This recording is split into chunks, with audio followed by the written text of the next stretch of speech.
Welcome to the Brew Crew Review Podcast, the show by fans for fans of your Milwaukee Brewers.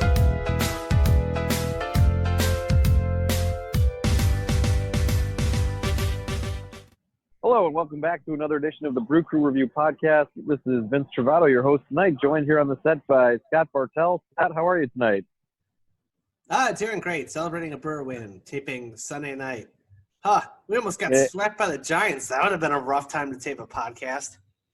Yeah, I think our listeners would have dropped from like 7 to 3. It would have been pretty bad for this week's episode.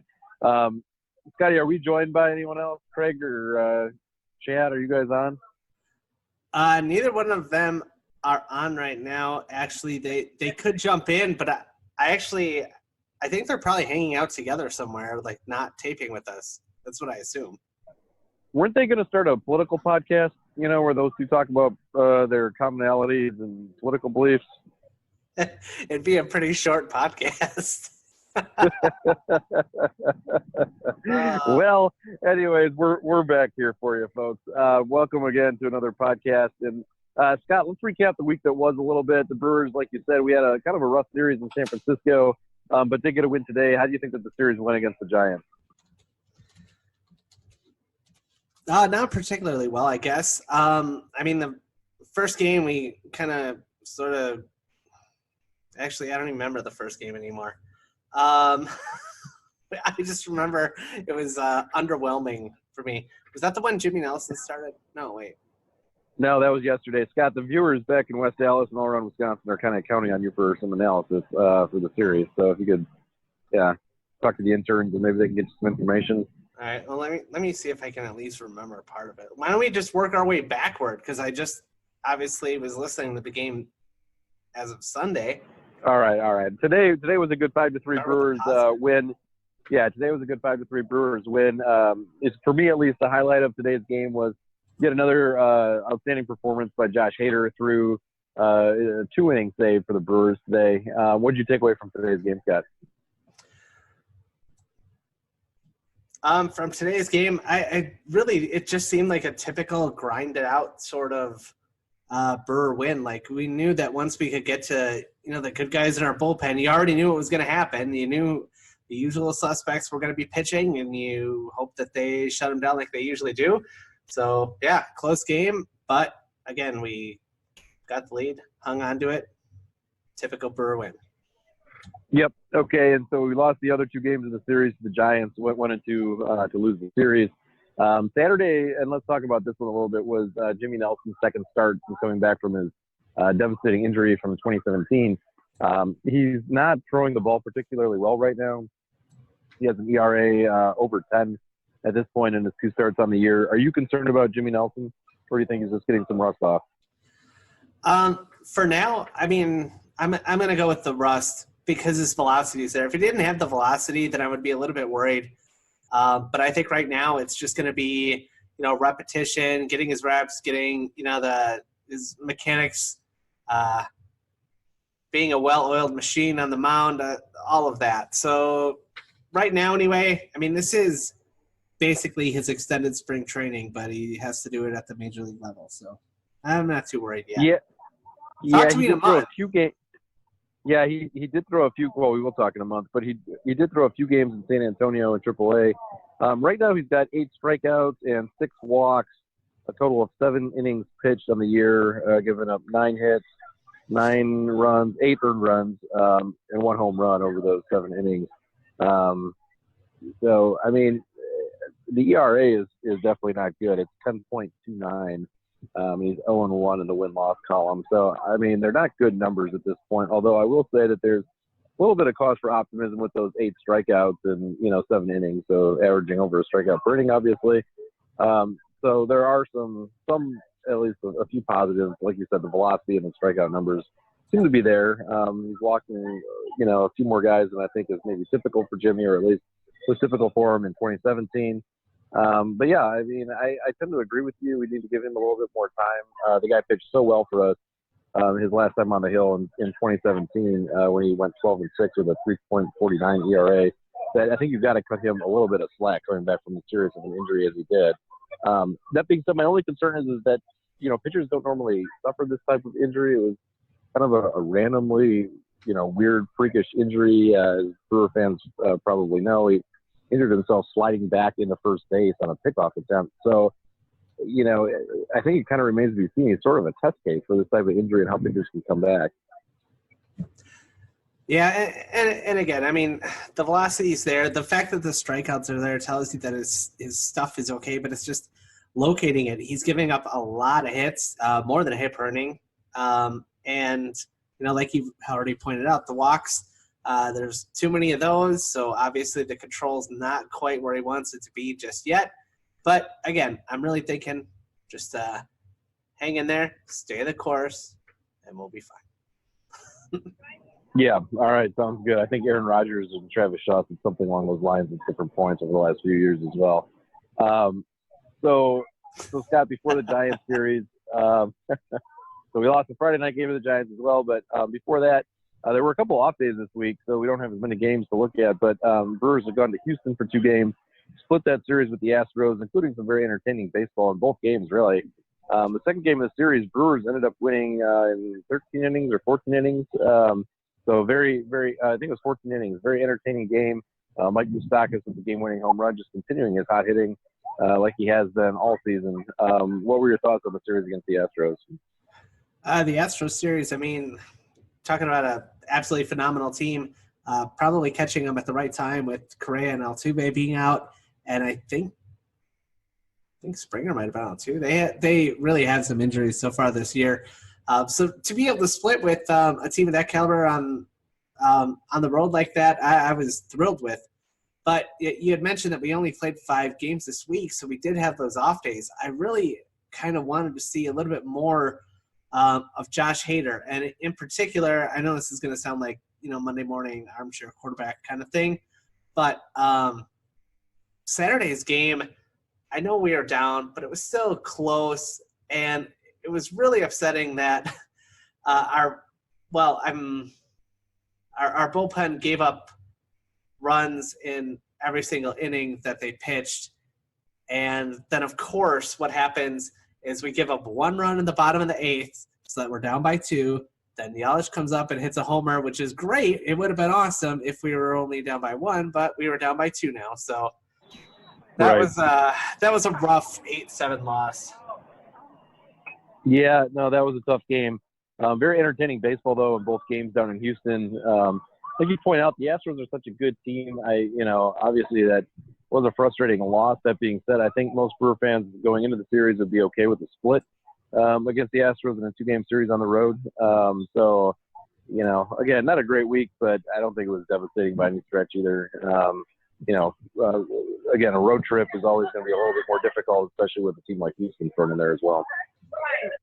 Yeah, I think if we would have been swept by the Giants, I probably would have had a little bit angrier demeanor for this podcast. But the fact that we got able to limp out of there, only losing 2 out of 3, so 2 and 3 road trips so far anyway, I can live with that. I'm not thrilled with it, but if we would have gone 1 and 4 so far, take the time to split with Houston and then go to the Giants and get swept, that would have been brutal. So then I would have been pretty angry, I think, and this would have had a different outlook on this podcast, I guess. Yeah, no, fair enough. Let's talk about a couple of guys whose names have already come up. Christian Yelich and Mike Moustakas. We talk about these guys a lot. Mike Moustakas already has 21 home runs on the year, and we're still several weeks away from the All-Star break. It's crazy. And Christian Yelich is sitting at 26 home runs right now, leading the National League. I mean, I don't know that anyone could have predicted this kind of production from both of those guys. I mean, obviously we knew that Christian Yelich and Mike Moustakas both were incredibly talented coming into the year, but to have these guys providing the sort of offensive production that they have been has been nothing short of remarkable as far as I'm concerned. And Christian Yelich is making a very strong case to repeat as the National League MVP here in 2019. Yeah, definitely possible. And the only thing that gives me a little bit of concern anyway is that, both these guys are just having monster years so far. Both left-handed. It makes me wonder, we should be able to just smash righties, but unfortunately, is our kryptonite going to be, if we run into a team that throws a lot of lefties out there? Well, I mean, and that's where you wish that you still had the type of production we got last year from a guy like Jesus Aguiar or somebody of that nature who, should have power from, against right-handed pitching. So I don't know if the Brewers have solved that riddle yet. That being said, maybe your interns can look up what our stats are against left-handed pitching. Yeah, I guess we could try to do something like that. It'll be a while, though. I mean, our interns are just awful. Well, we knew that going into the year, though, Scott. But anyways, about these guys, do you think it's unprecedented what they're doing here in the first half? Boy, it's got to be close what Yelich is doing. I mean, Moustakas is having a phenomenal year. I mean, he's having a career year. I wouldn't necessarily say what he's doing is unprecedented, though. But having said that, I think both of them are probably going to be attending the All-Star game this year. So yeah, well, let's talk about that. So those two guys could be the Brewers representatives. The game is taking place in about 3.5 weeks from this taping. It's in Cleveland this year at the Indians ballpark. So do you think the Brewers are going to have more than 2 All-Stars, I guess? We could do an over-under here on the show. I still think Hader's going to be there. So I got to think at least 3. Well, what about Zach Davies or even Brandon Woodruff having an outside chance? I think they both have an outside chance, but sadly, I don't think that either of them are going to make it. That's just my guess.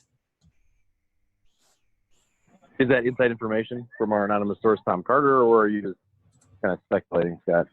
That's pure speculation. I don't even know if Tom Carter has that kind of information. If he does, then there's going to be a lot of conspiracy theories going around about how the All-Star game works or whatever. But actually, Tom did say, though, that it would be very foolish for MLB to let a Milwaukee Brewers player be in the fan vote because they're almost assured to win. So, well, that's true. I just want to point out that, well, and thanks to our anonymous source, Tom Carter, but looking at Davies' stats, 7-1 with a 2.60 ERA and 14 starts on the year. Pretty impressive. 79 2/3 innings pitched. I mean, his numbers line up across the board with anybody in the National League pretty much at this point. Yeah, absolutely. I mean, numbers-wise, I just don't think he has the notoriety just yet. I mean, this is his breakout campaign too. So I think that's really the only thing that's holding him back. I mean, unfortunately, what's so great that we don't have to rely on like things like ESPN anymore, where they're not like going to get the the kind of publicity that maybe they deserve. Sports fans nowadays they're more likely to just find the recaps on their own and do their own research. So I don't know. Yeah, exciting. Maybe we can use our press passes to interview Dodgers manager Dave Roberts, who will select the All-Star team this year. So we should probably see if we can line up an interview between you and Dave in the next couple of weeks. But I think less of a chance, but maybe still an outside chance. Brandon Woodruff, 8-1 record on the year, 3.87 ERA and 14 starts. What do you think about Brandon's chances? I feel even less confident that he would get it, even though a lot of his peripherals might even be better than Zach Davies. But I think a lot of people just look at when they're looking at stuff like this, they look at wins, which both of them are doing great with, and then they look at like something like ERA or something like that. They're not like, hey, what's Brandon Woodruff's whip right now? You know what I mean? There's just not a lot of that. Yeah, fair enough. We did make one minor move this week. Jake Patricia, I can never pronounce his name, I'm sorry, fans. But Jake Patricia was traded from the Brewers to the Texas Rangers for cash considerations or a player to be named later. Jacob pitched in a handful of games with the Brewers this year. He was pitching in AAA San Antonio when the trade was made. He had posted really good numbers down in AAA. Do you have any inkling as to why the Brewers might have made a move like this? I didn't see anything that – I mean, there wasn't a heck of a lot there that made me think, wow, this guy's really a keeper that's going to turn this team around. I mean, you're not expecting that from him, though, either. I mean, it was a half minor league, half major league deal where he's going to get shuttled back and forth. And I don't know if something happened, like if he was just like kind of sick of it, or if the Brewers were just kind of thinking, hey, you know what? Let's cut bait here. Like, I don't know. It's hard to say. And to be honest, I mean, but he was like the 25th guy, so whatever. Like, I mean, I wish him well. 27th guy. Yeah, no, it's a guy who put in at least a little time in a Brewers uniform, so there's that. But I think he's bounced around to a few different organizations: Toronto, the Chicago White Sox. Now Texas after pitching for the Brewers for a few games, so we'll see what he does down in Texas. But the Rangers are on the cusp of a potential second wild card playoff appearance if everything were to end today. So they're kind of in that weird zone where they don't know if they should be buyers or sellers. Probably at the deadline, they weren't necessarily expected to contend this year, and here they are. But anyways, we'll wish Jake well and see what we get back, if anything, in that trade. Otherwise, we'll at least get a little bit more cash to play with, I guess, for David Stearns at the deadline. Yeah, that sounds good. Oh, by the way, I hate to do this. I always wind up circling back because I forget something or whatever. But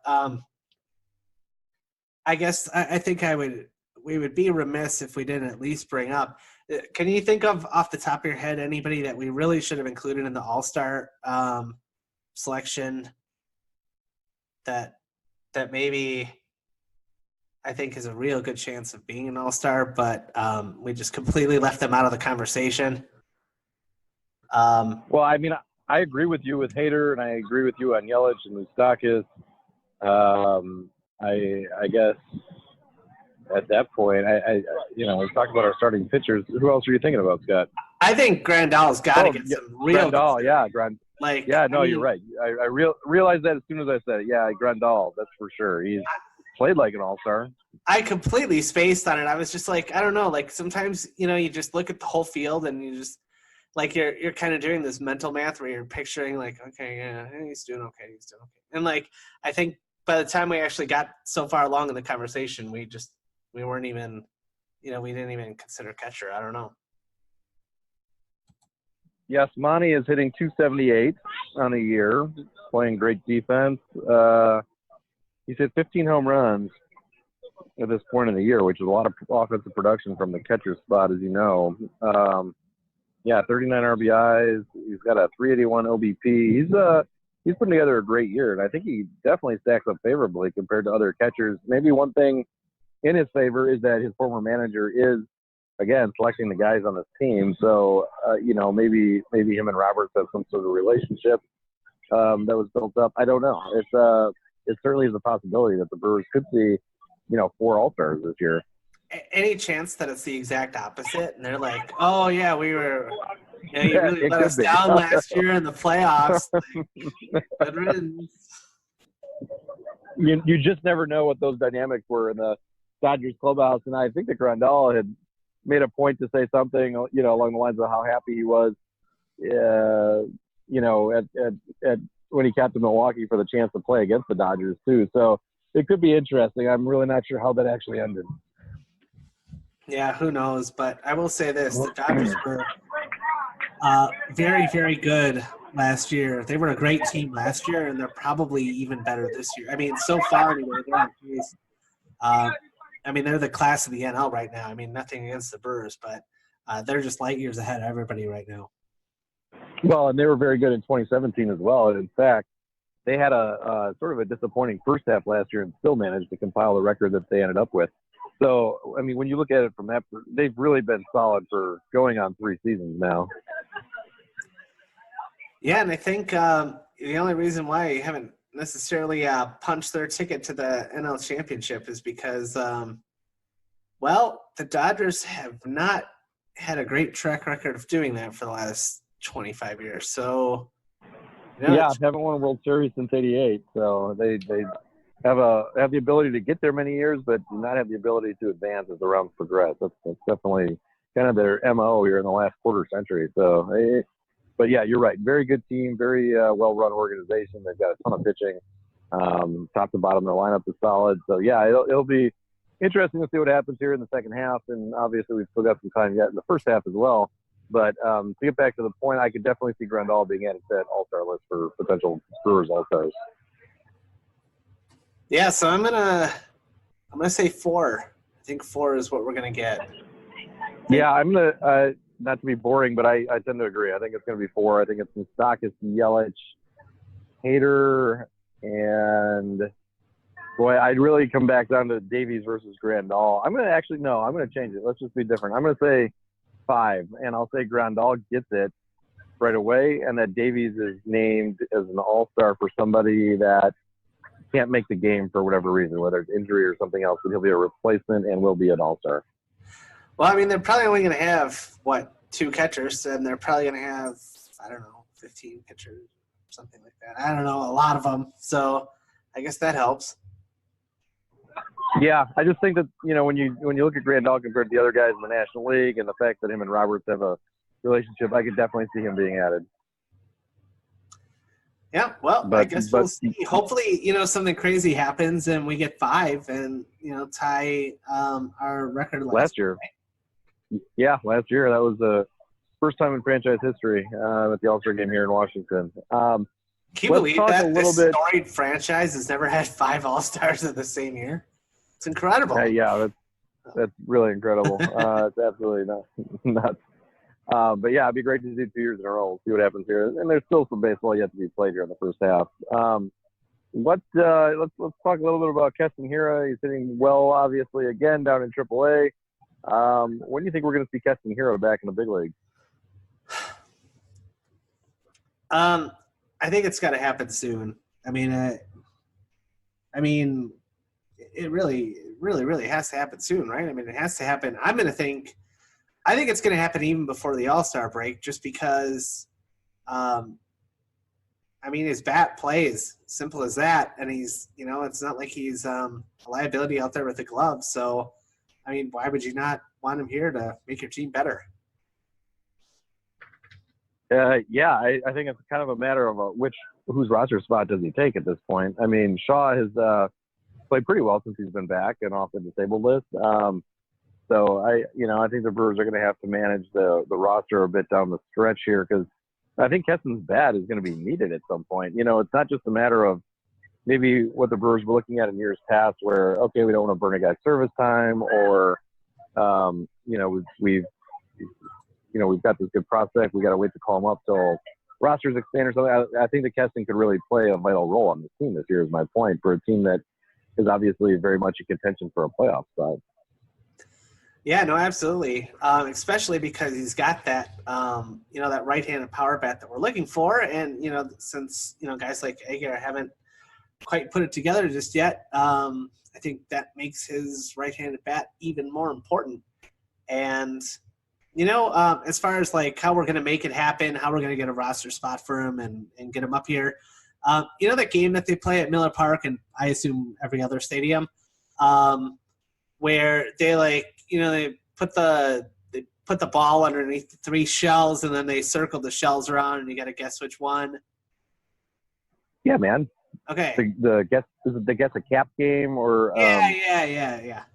So that's basically like our pitching situation. That's the way it was last year. Like we're just gonna shuttle, our bottom 3 guys in the bullpen, and keep moving them around. And like when that arm gets tired, then they're going to go down. Somebody else is going to come up. Somebody else is going to have like a dead arm injury and they'll be out for 10 days and they'll come back. And like, we're just going to make it work. So I think that's where we get that extra spot.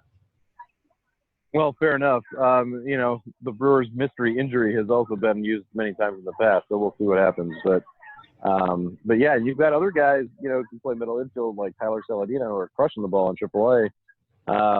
Could be options as well. Stearns likes guys with versatility, so it'll be really interesting to see how that roster is balanced over the course of the year. And obviously, let's hope that there are no injuries, but you just never know. And versatility is definitely the word because Keston can't back up at short. In fact, as of right now, he can't back up anywhere other than second base. So that definitely limits what he can do for this team. But again, that bat, man.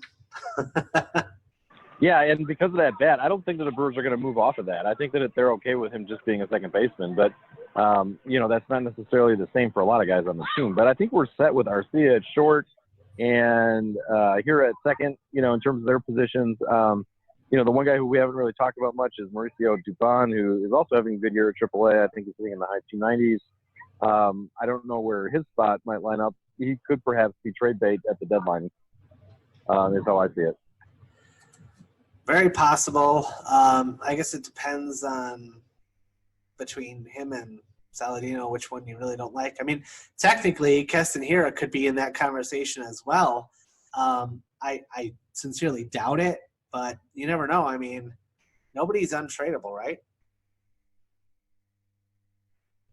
I would be very shocked if they were to move here in a trade at the deadline. I mean, unless you're going to get a starting pitcher of, a significant cost control piece that, would be around for more than just this season. I would be shocked if Stearns were to trade a guy like Hira for a half-year rental of somebody. I could see it maybe happening if it's, again, a starting pitcher who's got a track record and I'm not talking like Madison Bumgarner because, he's a free agent after the season. I think maybe, again, this is a guy who I personally like a lot, so I hope I'm not reading too much into it, but maybe a guy like a Stroman, who's pitching really well this year for the Blue Jays, who has another year of control left after this season. I could see the Brewers maybe doing something like that.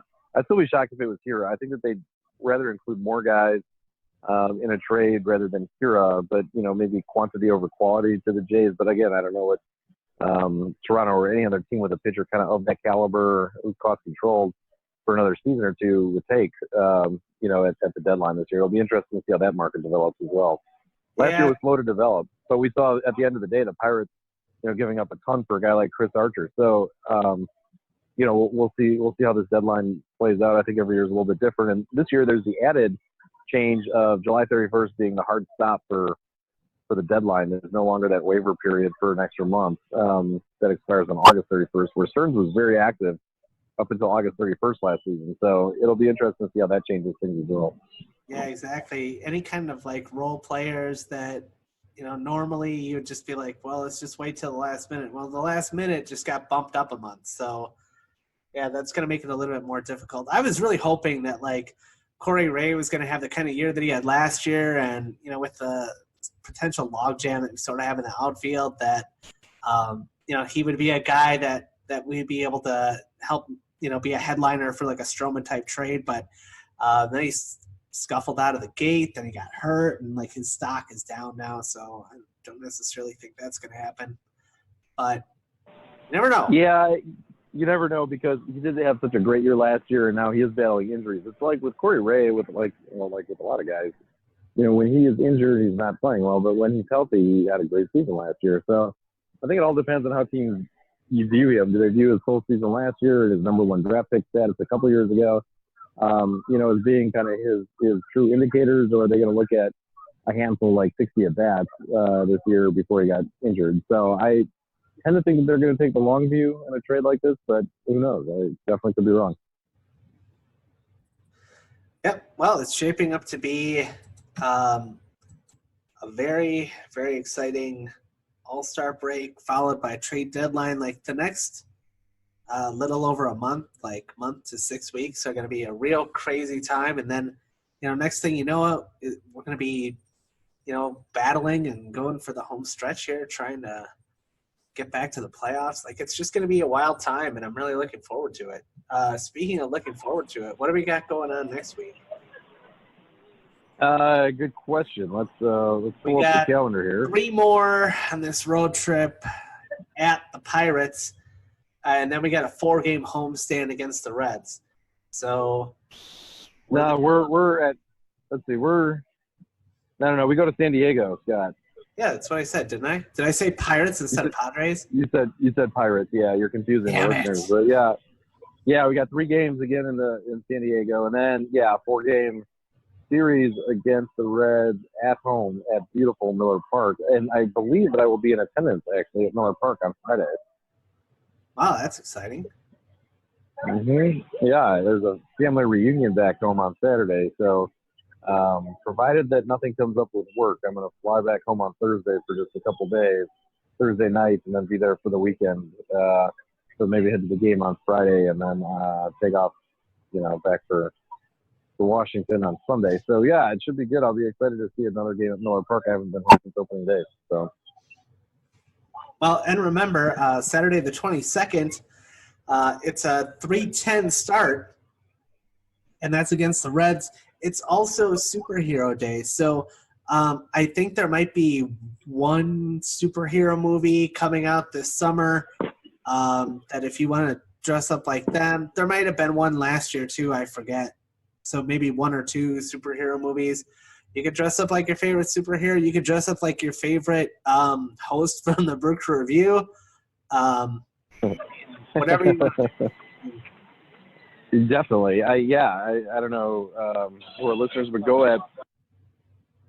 But you could definitely do a poll, Scott, to ask our viewers who they would dress up as for Superhero Day amongst the Brewer Review staff.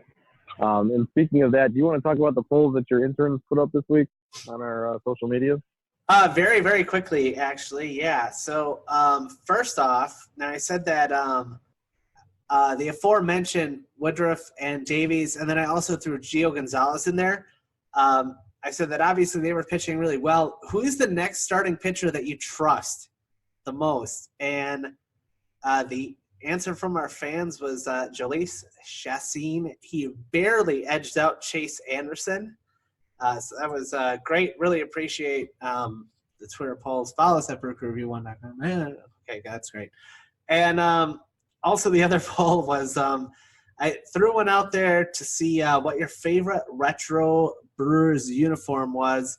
The 80s pinstripes, the 80s powder blues, or the 90s disgusting blue and green ones. I didn't put disgusting in the poll, but those weren't that good. Actually, yeah, Scott, that would have been – Scott, I would have voted for that one. I like that. I mean, that's sort of when I came of age. I appreciated those uniforms. The color scheme isn't bad. It was just the logo that I hate so much. Like, I couldn't stand that logo.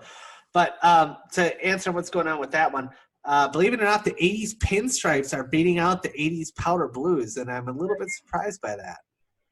Interesting. Very interesting. Well, West Dallas has spoken in these polls, so that's good to know. Very good. Well, thank you to your interns for doing that, and yeah, we really appreciate all their hard work and dedication to the craft here. So that's very good. If it was if it was just West Dallas voting on this poll, I think that the powder blues would have totally taken it because girls were wearing that blue eyeshadow for like decades after it was popular. So. But, fashion, it always comes back around, so don't worry about it, West Dallas. You do you.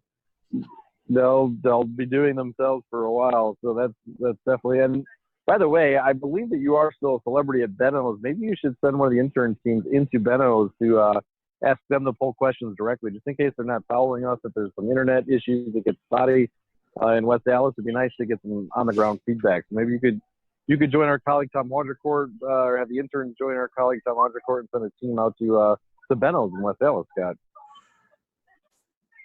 Well, I could tell you that the fine folks at Benno's did put our Christmas card up when we issued it to them. I cannot say the same thing about Tom Hardicourt. I'd like to think that our card was on his mantle somewhere, like because somebody put it up anyway, and he was like, "What's this?" And he got mad and blocked us and threw it in the fire. Whatever. Hopefully, he enjoyed those checklist baseball cards we sent him as well. Oh, he loves those. That's wonderful. No, he loves those things. Well, very good. Well, Scott, let's remind our viewers. Follow us on Twitter. Brewer Review 1 is our Twitter handle. We appreciate all the followers this week. We're close to 700. We got quite a few new followers within the last few days, so much appreciated to all those who are now following our podcast. Make sure you can email us your questions, brewcrewreviewpodcast with an S at gmail.com. One of these episodes, we will definitely get to your email questions, but I believe we are running out of time for our episode here this week. Yeah, we'll probably have to skip it this time around. Also, I asked the interns if they checked our email, and they said nobody emails anymore. They'll just tweet you. And I'm like, okay, well, can you check it anyway? And they're like, okay, but like, I could tell they didn't. So I don't know. It's just, God, these interns make me sick. I'm sorry you have to. I don't know what they're doing. Like they just. I'm sorry you got to deal with that. Yeah, that's not pleasant. It's what we get paid for, though, so it's part of the job. But in any event, thank you all for listening to this week's podcast. We'll hopefully be back with you with the full crew next week after a Brewers winning series against the Padres and another winning series against the Reds. We'll expect that Craig and Chad will join us on the set next week. In the meantime, remember to stay classy and to go Brewers. Stay classy, go Brewers, and thank you so much for those 5-star review, guys. If you're listening to this, it means the world to us. So thanks again, and go Brewers. Go Brewers.